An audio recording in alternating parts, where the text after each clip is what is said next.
नमस्कार. लक्षवेधीमध्ये आपल्या सगळ्यांचं स्वागत. मी प्रसाद काथे.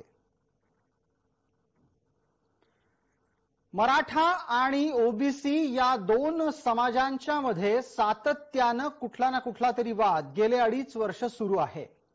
मराठा समाज हा आरक्षणाच्यासाठी रस्त्यावर उतरल्यानंतर ओबीसी समाजानं या आरक्षणाला समर्थन पहिल्या टप्प्यात दिलं होतं. मात्र जसजशी मराठा आरक्षणाची लढाई पुढे सरकायला लागली, प्रसंगी ती हिंसक झाली आणि नंतर ती ओबीसींच्या गटातून आरक्षण मिळवण्याच्यासाठी आग्रही झाली, ओबीसी समाजाकडून विरुद्ध प्रकारची प्रतिक्रिया यायला लागली. या संपूर्ण घटनाक्रमाचा तपशील आपल्या सगळ्यांना आजवर जसा घडला तसा निश्चित आठवत असेल. मराठा समाजानं न्यायोचित मार्गानं आपलं आरक्षण मिळवण्याच्यासाठी प्रशासनावर, सत्ताधाऱ्यांवर असलेला दबाव कायम ठेवला. उच्च न्यायालयामध्ये ही लढाई समाज जिंकला. सर्वोच्च न्यायालयात मात्र तसं होऊ शकलं नाही. या दोन्ही घटना जेव्हा घडल्या त्यावेळेला वेगवेगळी सरकारं राज्यामध्ये कार्यरत होती.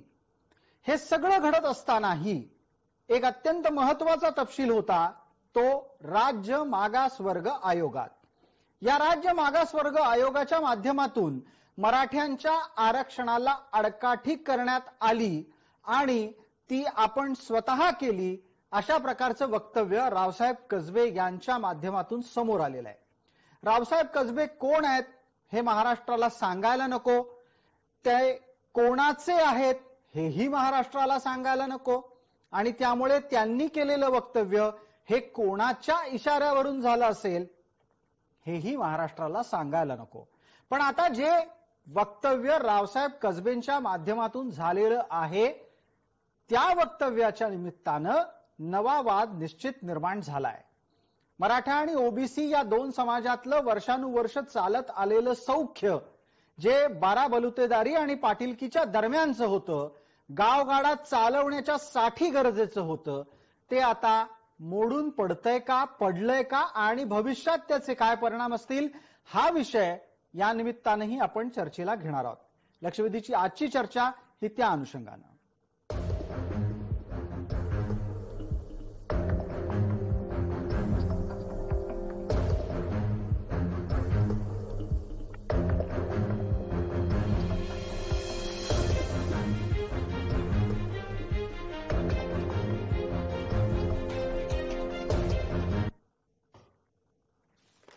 या चर्चेसाठी आपल्या सोबत असलेल्या मान्यवरांचा मी आपल्याला पटकन परिचय करून देतो. आपल्या सोबत दोन मराठा समन्वयक आहेत, त्याचबरोबर आपल्या सोबत ओबीसीचे प्रतिनिधी आणि आरक्षणाचे अभ्यासक या नात्यानं ही मंडळी आहेत. आपल्याला पटकन लक्षात आणून देतो की आपल्या सोबत दिलीप पाटील मराठा समन्वयक या नात्याने आहेत, आबासाहेब पाटील हे मराठा समन्वयक या नात्याने आहेत, आरक्षण अभ्यासक या नात्यानं आपल्या सोबत हरिभाऊ राठोड आहेत आणि आपल्यासोबत काँग्रेसचे प्रवक्ता संजय लाखे पाटील आहेत. मान्यवरांचं या चर्चेमध्ये आपण स्वागत करूयात. सगळ्यांना माझा आवाज अतिशय नीट पोहोचत असेल अशी मी अपेक्षा व्यक्त करतो. चर्चेला पुढे नेण्यापूर्वी आपल्याला रावसाहेब कसबे यांचं वक्तव्य पाहायचंय. रावसाहेब कसबे यांचं वक्तव्य समाज माध्यमामध्ये जशा पद्धतीनं उपलब्ध आहे ते तसंच्या तसं अख्खच्या अख्खं आम्ही आपल्या समोर आणतोय. त्यात आमच्याकडून कुठलीही छेडछाड झालेली नाही. ही सगळीकडून मोर्चा बांधणी झाली आणि मराठा समाजाला ओबीसीचं आरक्षण द्यावं असा जोरदार प्रयत्न सुरू झाला. म्हणजे जवळजवळ जणू काय ते आता झालंच या भ्रमात खूप लोक होते. आणि नेमका त्याच वेळी मी मागासवर्ग आयोगाचा सदस्य झालो आणि मराठा समाजाचा ओबीसी समावेश करायचा की नाही याच्यावर जे मतदान झालं त्यात माझ्या एका मताने मराठा समाजाला ओबीसी पासून दूर केलं गेलं आणि एक खुट्टा मारून ठेवला. तो खुट्टा पुढच्या कुठल्याही आयोगाला उघडता आला नाही, तो न्यायालयाला उघडता आला नाही आणि ओबीसींच्या पासून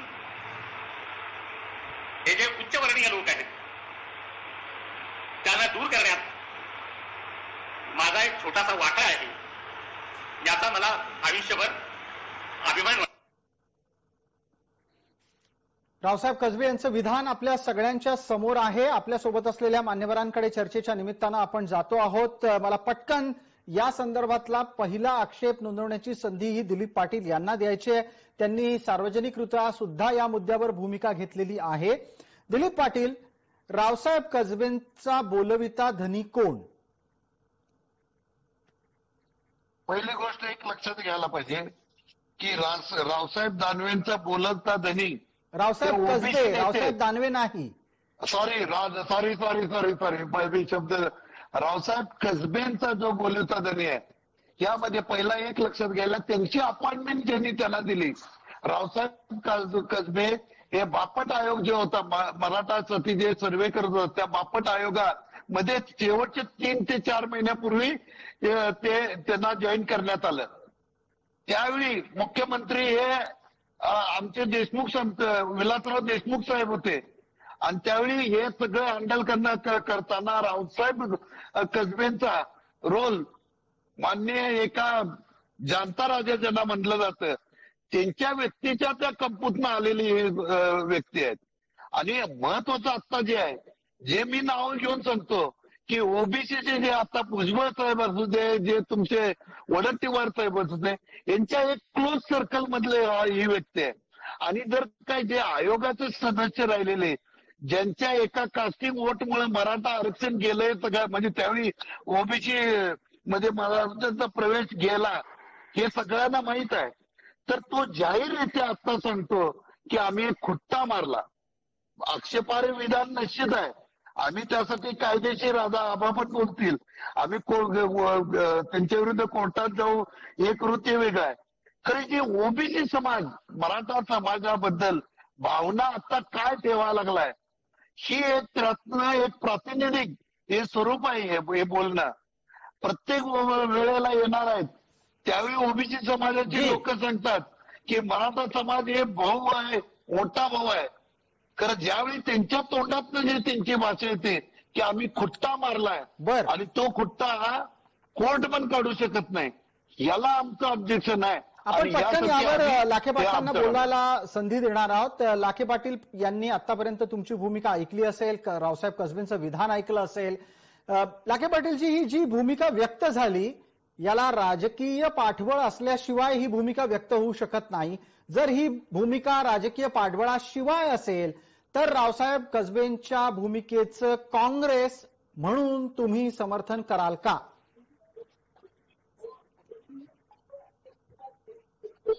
रावसाहेब कसबे यांनी या ठिकाणी जी भूमिका मांडलेली आहे, ही भूमिका अत्यंत दुर्दैवी, आक्षेपार्ह आणि विनाकारण महाराष्ट्रामध्ये वाद उत्पन्न करण्याच्या दृष्टिकोनातून त्यांनी आज हे स्टेटमेंट केलेलं आहे.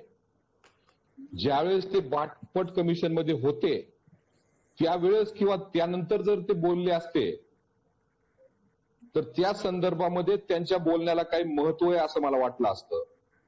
पण तो आज जे ते स्टेटमेंट या ठिकाणी करतायत ते जाणीवपूर्वक या ठिकाणी स्टेटमेंट करतायत ते, आणि त्यांचा बोलविता धनी जे आहे की ज्यांना आज असं वाटतंय की मराठा समाजाला आरक्षण देणं नजीकच्या काळात शक्य नाही, त्यामध्ये आजचे उपमुख्यमंत्री देवेंद्र फडणवीस यांनी 2 ठिकाणी स्टेटमेंट केलंय की मराठा समाजाला आरक्षण देणं लगेच शक्य नाही. आणि रावसाहेब कसबे जी भूमिका मांडतायत, आपण बघतोय की समाजामध्ये आरएसएसचे आणि भाजपचे अनेक स्लीपर सेल अस्तित्वात आहेत आणि 2 समाजामध्ये 2 जातीमध्ये तेढ लावण्याच्या दृष्टिकोनातून ते योग्य वेळी भूमिका घेतात. आणि बरोबर आज हिंदुत्ववादी सावरकरांच्या विचाराचं सरकार राज्यामध्ये अस्तित्वात आल्यानंतर रावसाहेब कसबे या ठिकाणी बोलतायत, तर त्यांचा बोलविता धनी देवेंद्र फडणवीस यांच्याशिवाय दुसरा कुणी असू शकत नाही, हे माझं या ठिकाणी ठाम मत आहे. संजय लाखे पाटील, आपण रावसाहेब कसबेंचा बोलविता धनी देवेंद्र फडणवीस आहेत इतक्या थेट प्रकारची भूमिका घेतली, तुम्ही रावसाहेब कसबेंना संघवाले ठरवून टाकलं. आरक्षण मिळालं पाहिजे ही आज काळाची संजय लाखे गरज पाटील आहे. आपल्याला आणि ती प्रश्न कुणीही ऐकायला आला का नाकारू माझा? शकत नाही. माझा प्रश्न ऐकायला आला असेल तर आपण त्या प्रश्नाचं उत्तर द्यावं. आपण रावसाहेब कसबेंसारख्या माणसाला थेट संघाचा माणूस ठरवून टाकलेला आहे. असंविधानिक आणि घटनाबाह्य भूमिका आहे आणि त्या भूमिकेला नाही, मला वाटतं की तुम्हाला ऐकायचा नाहीये माझा प्रश्न. संजय लाखे पाटील, मी आपल्याला प्रश्न विचारतोय, परत एकदा संधी देतो. संजय लाखे पाटील, मला एका प्रश्नाचं उत्तर द्या. आपण रावसाहेब कसबेंना संघाचा माणूस ठरवत आहात का?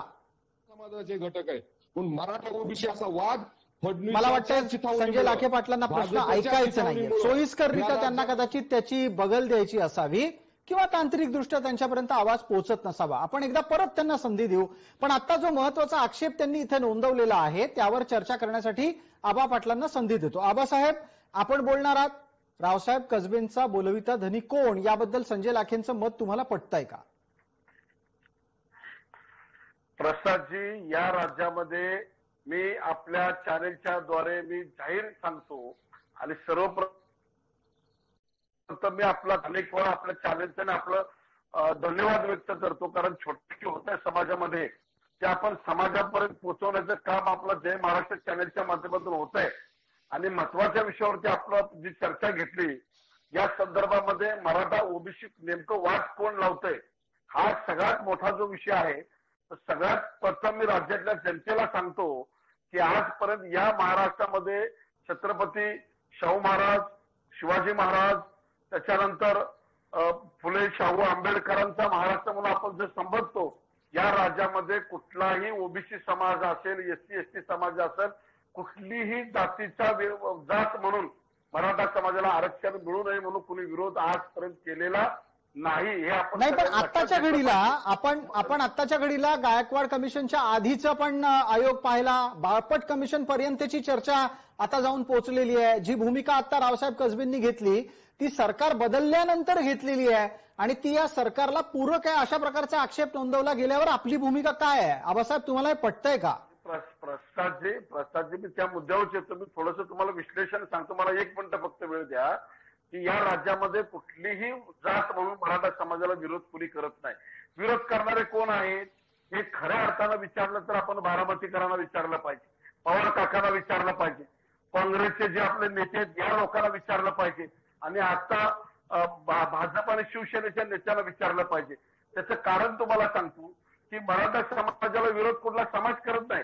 विरोध करणारे हे भुजबळ, वडेट्टीवार, त्याच्यानंतर मुनगंटीवार, की अशी काही लोक याच्या आज जे राजकारणात आहेत यांच्या आजूबाजूची लोक आहेत की स्वतः, आणि आता आपले नाव घ्यायचं आपलं हरिभाऊ राठोड सारखे जी लोक आहेत, हरी नरके, श्रावण देवरे, हे रावसाहेब कसबे, तो हाके, ही जी काही लोक आहेत ते कोण आहेत लोक? ह्याला समाजाचं यांचं पाठीमागायला समर्थन आहे का?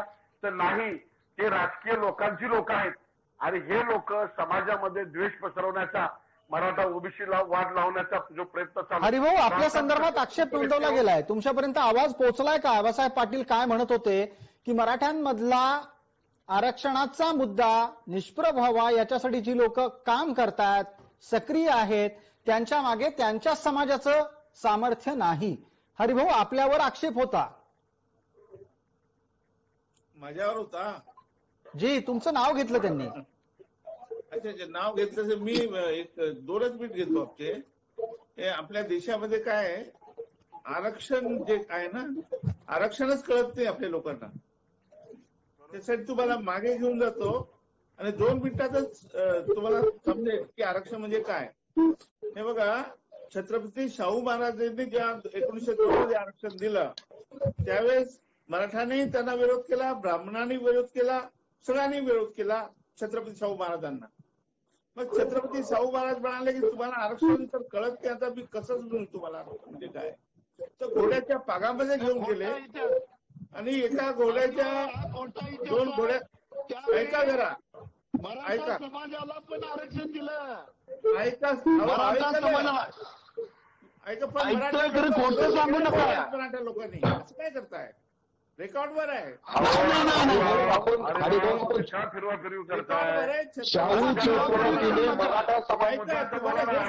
आणि कुठल्याही मराठ्यानं शाहू छत्रपतीच्या आरक्षणाला विरोध केला नाही. आरक्षण आम्हाला सगळ्यांना बसलेले दिलीप पाटील असो, आबासाहेब पाटील असो, आम्हाला सगळ्याला आरक्षण देतं. तुम्ही चुकीची मांडणी करू नका. छत्रपती शाहू महाराजांना बदनाम करण्याचा प्रयत्न करू नका. ते अत्यंत चुकीचं या ठिकाणी. नाही, तुम्हाला ऐकून घ्यायचंय का? मराठ्याला आरक्षण पाहिजे का? तिचं सांगू नका. तुम्ही देणार आहे का? तुम्हाला जर मराठ्याला आरक्षण पाहिजे असेल तर काही तुम्हाला तथ्य, संवैधानिक तथ्य आहे, तुम्ही ते ऐकून 2 मिनिटात ऐकून तर घ्या. माझी एक विनंती आहे, इतर सगळ्यांना माझी विनंती आहे, एकदा हरिभाऊंना दिलेल्या वेळात त्यांची भूमिका त्यांना शांतपणे मांडू द्या. एकदा त्यांचं बोलणं झालं की आपण त्याच्यावर निश्चित वादविवाद करणार आहोत. वादविवाद झाला तर प्रतिवादाची संधी प्रत्येकाला मिळेल. हरिभाऊ, आपण आपलं म्हणणं मांडावं, 2 मिनिटात मात्र पूर्ण करावं. मी गेले 2 वर्ष सांगतो तुम्हाला, राजे ताटे साहेब, विनंती एकच आहे, छत्रपती शाहू महाराजांच्या तोंडी त्यांनी चुकीचे वाक्य घालू नयेत. जी आपण आक्षेप नोंदवला, एकदम लाखे पाटीलजी आपण आक्षेप नोंदवला, तो आक्षेप त्यांना ऐकायला गेलेला आहे. आता त्यांनी त्यांची भूमिका मांडायला घेतली, एकदा ऐकूयात त्यांना. हरिभाऊ, आपण छत्रपती शाहूंच्या बद्दल आक्षेपार्ह मुद्दा मांडलात, असा आक्षेप होता, तो तुमच्यापर्यंत पोहोचलाय, त्याची पुनरावृत्ती करू नका, तशा प्रकारचे आक्षेप टाळावेत. हेही चुकीचं सांगताय तुम्ही. छत्रपती शाहूच्या काळात मराठ्यांना आरक्षणाला कुणीही विरोध केला नाही आणि छत्रपती शाहूंनी 18 पगड जातीला आरक्षण दिलं. हे वास्तव आहे आणि ज्याचा लाभ सगळे समाज घेत आहे, ते तुम्ही विसरू नका. मग त्यांनी घोड्याच्या भागामध्ये कशाला आरक्षण दिलं? विषय भरकटवण्याचं काम तुम्ही करताय. हरिभाऊ, तुम्ही विषय त्याचं कारण असं आहे, हरिभाऊ, त्याचं कारण असं आहे, हे सांगायची तुम्हाला हिंमत नसेल, पण त्या काळामध्ये तलाट्यांना एकाच जातीचं आरक्षण होतं. एकाच जातींना तलाट्यांना आरक्षण होतं. ते छत्रपती शाहू महाराजांना सगळ्या समाजाला द्यायचं होतं, ज्यात मराठा समाजी होता. त्यामुळे छत्रपती शाहू महाराजांनी घोड्याचं उदाहरण त्या ठिकाणी दिलं होतं. आपण चुकीचं सांगू नका. त्या काळात सगळे हरभरे खाणारा समाज हा एकाच जातीचा होता. मराठा हा बहुजनामध्ये होता. आपल्यासारख्या लोकांनी बहुजनापासून मराठा तोडण्याचं पाप या ठिकाणी केलंय आणि त्याचे फळं आज देशाला भोगावं लागतात. मराठा सोडून बहुजन समाज होऊ शकत नाही, हे या ठिकाणी आपण लक्षात घ्या. पण मराठा सहित बहुजन समाज हाच खरा अर्थ या ठिकाणी आहे. एकच मिनिट, संजय लाखे पाटीलजी एकच मिनिट. हरिभाऊ, माझा एक मुद्दा फक्त इथे याच निमित्ताने येऊ द्यात, जो आता संजय लाखे पाटलांनी मांडला. संजय लाखे पाटील, आपण असं म्हणता आहात की मराठ्यांविना बहुजन समाज निर्मिती शक्य नाही. आपण कसबेंचं वक्तव्य ऐकलं असेल, ते काय म्हणाले की हे जे उच्चवर्णीय होते यांना आम्ही ओबीसीत येऊ दिलं नाही. आता मग त्या निमित्तानं हरिभाऊ जेव्हा भूमिका मांडत होते, आपण तिघही जण एकदम हरिभाऊंना विरोध करायला लागला, त्यामुळे ते जे बोलत होते ते ऐकायला गेलेलं नाहीये. पण मला लाखे पाटील आपल्याला विचारायचंय, 1, मराठा उच्चवर्णीय आहे की नाही, 2, तो ओबीसी आहे की नाही, दोन्हीवरचं उत्तर आपल्याकडून हवंय. लाखे पाटीलजी, आपणही बोलणार आहात, मी त्यानंतर हरिभाऊंना संधी देणार आहे. मराठा 2 मिनिट ऐकायलाही तयार नाही तर कसं मिळेल तुम्हाला आरक्षण? ताटे सर, एक बेसिक गोष्ट आपण लक्षात घेतली पाहिजे. संत तुकाराम महाराजांनी जे सांगितलंय त्या पद्धतीनं मराठा हा कृषक समाज आहे आणि त्या काळामध्ये ज्यावेळेस लढाईची वेळ यायची त्यावेळेस मराठा हे लढण्यासाठी मैदानात उतरायचे. ज्यांनी या देशाचं रक्षण केलं, 8 पार झेंडे लावले आणि त्यानंतर ज्यावेळेस कुणबिकीचे काम व्हायचे त्यावेळेस मराठा कुणबिकीचे काम करायचा. म्हणून मराठा कुणबी आहे, मराठा क्षेत्रीय आहे, मराठ्याने देशाचं रक्षण केलंय. ठीक आहे, मला एक पटकन उत्तर घेऊ द्या. आपल्याला तिघांनाही बोलण्याची सातत्यानं संधी मिळती आहे. हरिभाऊंना तुम्ही बोलण्याची संधी नाकारलीत तर ते निसर्ग न्यायाला योग्य राहणार नाही. हरिभाऊंना बोलू द्या एकदा. हरिभाऊ, 2 मुद्दे आता समोर येत आहेत. मराठा कुणबी सुद्धा आहे, मराठा क्षत्रिय अर्थात लढवय्या समाज सुद्धा आहे. या दोन्हीच्या माध्यमातून ते आरक्षणाच्या बाबतीत कुठे बसतात? हरिभाऊ, एक काम करा, सगळ्या मराठ्यांनाच बोलू द्या, आम्ही शांत राहतो. मी त्यांना थांबायची विनंती केली आहे. हरिभाऊ, माझी विनंती आहे तुम्हाला, 2 मिनिट असू द्या. उदाहरण देणार होतो घोड्याचं, राहू द्या माझ्याला. वसंतराव नाईकांनी आपल्या महाराष्ट्रात आरक्षण दिलं होतं, झाला का गलबला? नाही झाला.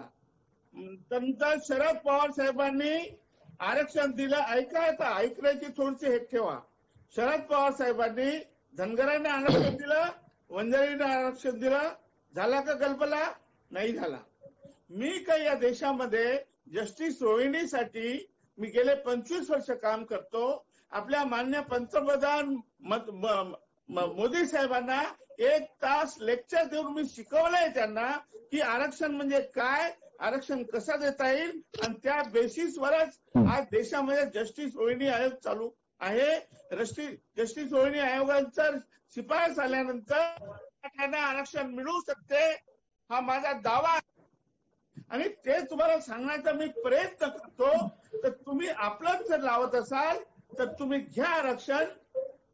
आरक्षण हे संविधानिक, आणि आरक्षण हे मोदी साहेबांना माहित आहे कसं द्यायचंय, मला माहित आहे ते कसं द्यायचंय, पण तुम्हाला जस्टिस रोहिणी आयोगच माहित नाही तर तुम्हाला आरक्षण काय करणार आहे. हरिभाऊ, एक मुद्दा मग वेगळ्या पद्धतीनं मी आपल्या समोर मांडतो. माझ्या एका प्रश्नाचं उत्तर हरिभाऊंनी द्यावं. हरिभाऊ, या चर्चेमध्ये 2 आणखीन छोटे छोटे मुद्दे आलेले आहेत ज्याच्यावर आपलं निरीक्षण गरजेचं आहे. रावसाहेब कसबेंना थेट संघाचा माणूस ठरवण्यात आलं. रावसाहेब राष्ट्रीय स्वयंसेवक संघाशी निगडीत आहेत का? त्या विचारसरणीला मानणारे आहेत का? रावसाहेब हे फार विद्वान आहेत, विचारवंत आहेत, आणि सामाजिक भान असलेले फार मोठे सामाजिक नेते आहेत. त्यांनी जे काही केलं ते सांगायला नको होतं, ही त्यांची चूक आहे असं भाषणामध्ये सांगणं. आणि मागे काय झालं होतं मग, तुम्ही जेव्हा नारायण राणेला तुम्ही निवड केली, नारायण राणे मी आरक्षण दिलं. अहो, मराठा समाजाच्या व्यक्ती तुम्हाला आयोगावर बसवलं तर ते सांगायची गरज नसते. आयोग हा आयोग असतो. आयोगामध्ये झालेली कारवाई तुम्हाला थोडक्यात असं सुचवायचं दिसतंय, हरिभाऊ असं सुचवायचं दिसतंय की ज्या पद्धतीनं भूमिका घेतली गेली ती सार्वजनिक करण्याची गरज नव्हती. वेगळा या निमित्तानं प्रश्न दिलीपरावांनाही विचारायचा आहे, आबासाहेबांनाही आणि संजय लाखे पाटलांनाही. टप्प्याटप्प्यानं मी प्रत्येकापर्यंत येतो, वेळ मर्यादेमध्ये उत्तर द्या. आबासाहेब, आपण बोलणारच आहात. दिलीप पाटील बराच वेळ झालं बोललेले नाहीयेत, मी त्यांना एक पटकन संधी देतो. दिलीपराव, आपण सांगा, रावसाहेब कसबेंच्या माध्यमातून मांडला गेलेला आक्षेप हा तांत्रिक दृष्ट्या वैध आहे का? ते असं म्हणतात की त्यांनी जी खुट्टी मारली त्यामुळे मराठ्यांना आरक्षण मिळालं नाही. त्यांनी काहीतरी कायदेशीर केलं असेल. त्या कायदेशीर गोष्टी काय आहेत की ज्या आज मराठा आरक्षणात आडव्या येत आहेत? एक लक्षात घ्या, हरिभाऊंच्या वक्तव्यातनं असू द्या किंवा यांच्या रावसाहेबांच्या वक्तव्यातनं एक लक्षात आलं की ह्या ज्या खुट्टी शब्द आणि जे काही त्यामध्ये जे काही राजकारण पाठीमागे खेळलं जातं मराठ्यांच्या विरोधात, त्याचा एक प्रातिनिधिक एक शब्द आहे ते. आता रावसाहेब कसबे बोलले की आम्ही खुट्टी मारली, किंवा हरिभाऊ पण म्हणतात ते बरोबरच आहे. हे सर्व लोक मराठा आरक्षणच्या विरोधात एक षडयंत्र रचलं जातंय. आम्ही कायम तोच मुद्दा मांडत आलो, तर या षडयंत्राचा भाग आहे. ते म्हणले की शरद पवारांनी ओबीसी वंजारेंना आणि धनगरांना आरक्षण दिलं, त्यावेळी कुणी मराठ्याने ऑब्जेक्शन घेतलं. नक्की आम्ही घेतलं नाही, आम्ही कुणाच्या विरोधात नाही. आम्ही कायम प्रत्येकाला मिळावं हे धोरण घेतलं. कारण ज्यावेळी मराठ्यांना आरक्षण मिळावं लागलं त्यावेळी मात्र हे जे नेते आहेत, स्पष्ट सांगतो, भुजबळ साहेब, वडट्टीवार साहेब आणि हे जे मंडळ आहेत ना, ही सरळ कोर्टात, हायकोर्टातली केस, सुप्रीम कोर्टातली केस लढणारी ही मंडळ आहेत. हे आमचे हरिभाऊ राठोड, मी तुम्हाला 3 महिने ज्यावेळी हायकोर्टातली केस होतो, रोज तुम्हाला मी कोर्टात भेटत होतो. तुम्ही त्या ठिकाणी मराठ्यांच्या विरोधात केस लढवायला, वकील लढवायला येत होता. आपली भेट झाली. हे कशासाठी? तर आता ज्यावेळी ही परिस्थिती मराठ्यांना आरक्षणची होती त्यावेळी हे लोक उचल खायला लागले. आता बांटिया आयोगाचा रिपोर्ट आला आणि बांटिया आयोगामुळे यांची लोकांची अडचण झाली. ठीक आहे दिलीपराव, आपली भूमिका समोर आली आहे. या निमित्ताने एक पुढचा प्रश्न पटकन आबासाहेब पाटलांना आहे. आबासाहेब, एक आणखीन छोटा तांत्रिक मुद्दा आहे. मराठ्यांना ओबीसीत आरक्षण मिळू दिलं नाही अशी स्वतःची मर्दुमकी सांगणारं वक्तव्य रावसाहेबांच्या माध्यमातून झालं. तुमच्या लेखी मराठे ओबीसी आहेत की ओबीसी नाहीत? मराठा समाज हा शैक्षणिक सामाजिक मागासवर्गीय आहे हे सिद्ध केलेलं आहे. आणि अजून त्याच्यामध्ये ओबीसी मध्ये काही जाती आहेत त्यांचं सर्वेक्षण झालं नाही, त्या मागास सिद्ध झालेल्या आहेत, तरी त्यांना आरक्षण दिलं गेलेलं आहे. आता मुद्दा असा आहे की मी पहिलं मगाशी सांगितलं ओबीसी मधील कुठल्याही जातीनं मराठ्यांना विरोध केलेला नाही, परंतु हे राजकारणाच्या जवळचे, खास करून शरद पवारांच्या जवळची लोक, विलासराव देशमुखांच्या जवळची लोक आणि फडणवीस साहेबांच्या जवळची काही लोक आणि आता शिवसेनेतली काही लोक, हे जे काय ओबीसी नेते आहेत ती सगळी मंडळी एकत्र येतात आरक्षणाच्या वरती आणि ही जी त्याच्या दुसऱ्या फळीतली काही लोक आहेत ते श्रावण देवरे, हरी नरके, रावसाहेब कसबे, हरिभाऊ राठोड सारखे यांना पूर्ण फायनान्स देतात. मी जाहीर चॅनलवर सांगतात आणि सगळे वकिलापर्यंत, सगळं सुप्रीम कोर्ट, हायकोर्टापर्यंत सगळी मदत त्यांना पुरवली जाते. आबासाहेब, आपण एक गंभीर आक्षेप नोंदवता आहात, पण तत्पूर्वी मला एका आणखीन गोष्टीचा खुलासा तुम्ही सांगा. तुम्ही ज्या नेत्यांची नावं घेताय ते नेते मराठा आहेत, मग मराठा नेताच मराठा समाजाला आरक्षण देऊ इच्छित नाहीये की काय?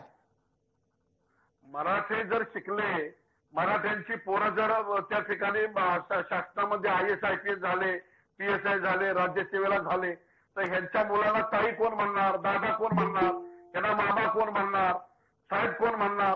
हा सगळा मोठा आहे की प्रस्थापित मराठी नेते हे मराठा समाजाला आरक्षण मिळू देत नाहीत की आपल्या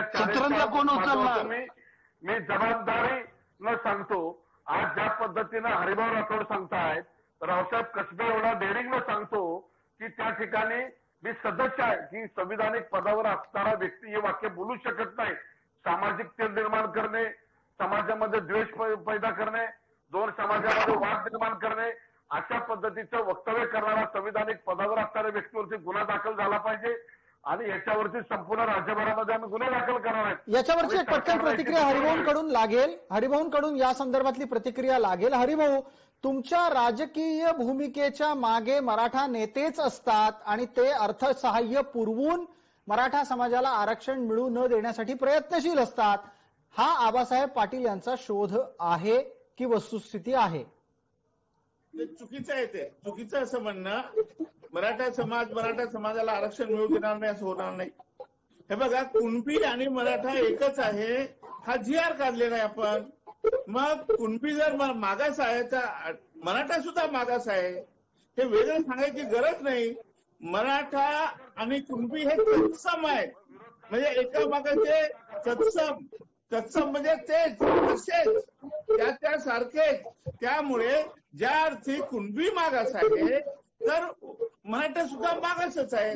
म्हणून कुणब्याला जर तुम्ही आरक्षण देता तर मराठा आणि कुणबी एकत्र करून त्यांना वेगळं आरक्षण द्या, विषय संपला, सगळ्यांना आरक्षण मिळेल. आम्ही त्याला विरोध करणार नाही. या सगळ्या गोष्टीला वैद्यकीयवाद भुजबळ विरोध करणारे कोण आहेत, त्यांच्या पाठीमागे फिरणारे हे नेते कोण आहेत, हे विरोध करणारे आहेत पण हे समाजाला तुम्ही सांगा ना, हे विरोध करणारे कोण आहेत? तुम्ही सांगताय की मराठा कुणबी मराठा एकच आहे, एक GR काढला तर त्यांचा म्हणजे मराठा कुणबी मराठा तुम्हाला ज्योतीमध्ये पाहिजे, महाज्योतीचाही फायदे पाहिजे, इकडे तुम्हाला मराठा समाजाला सगळे फायदे पाहिजे. कुणबी आणि मराठा आरक्षणही घेताय तरी म्हणताय की एक नाही. तुम्ही मराठा आणि कुणबी एक आहे की नाही आधी ठरवा, आणि जर एक असेल तर ठीक आहे, नाही तर वेगळे करा त्यांना, तर तो GR रद्द करा.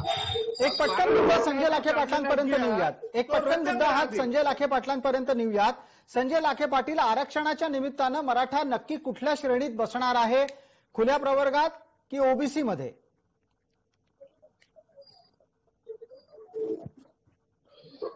मराठा समाजाची सामाजिक स्थिती, मराठा समाजाची आर्थिक स्थिती आणि मराठा समाज जे काम करतो हे सगळं जर बघितलं तर मराठा हा कृषक समाज आहे आणि त्यामुळं मराठा हा इतर मागासवर्गीयापैकीच एक समाज आहे. हे कुठल्याही पॅरामीटरवर आपल्याला नाकारता येणार नाही, हे आपण या ठिकाणी लक्षात घेतलं पाहिजे. सामाजिक दृष्ट्या तुम्ही जो तपशील देता आहात तो सामाजिक दृष्ट्या आहे की तो केवळ आणि केवळ राजकीय आणि शैक्षणिक दृष्ट्याही बघायला हवा?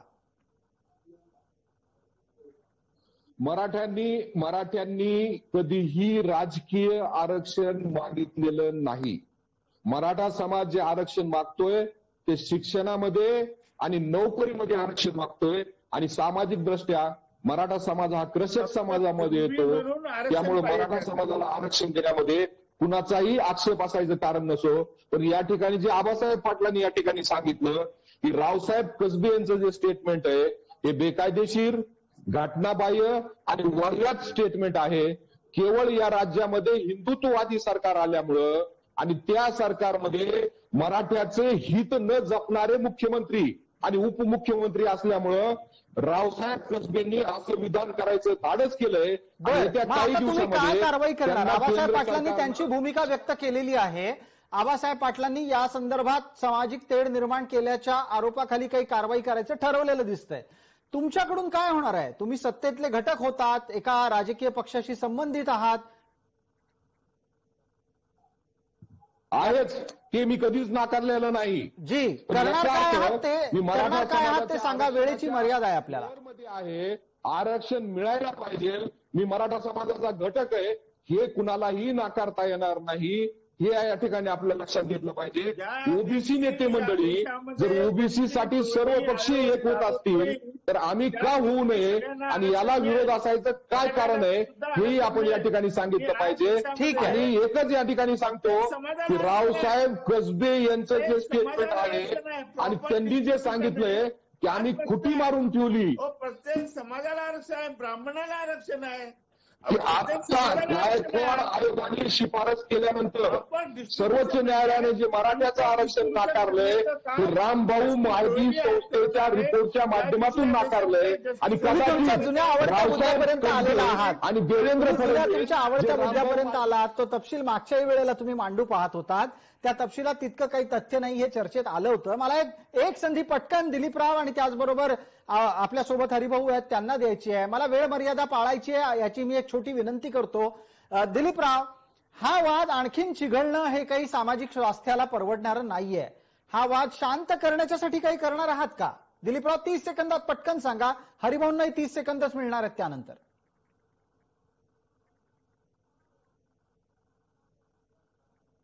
काही तांत्रिक कारणांमुळे कदाचित दिलीपरावांपर्यंत आवाज पोहोचलेला नाहीये. हरिभाऊंना माझा हाच मुद्दा आणि हाच प्रश्न असेल. हरिभाऊ, वेळेची मर्यादा आहे. मी नम्रपणे आपल्याला सांगू इच्छितो की या देशामध्ये सर्वांना आरक्षण आहे.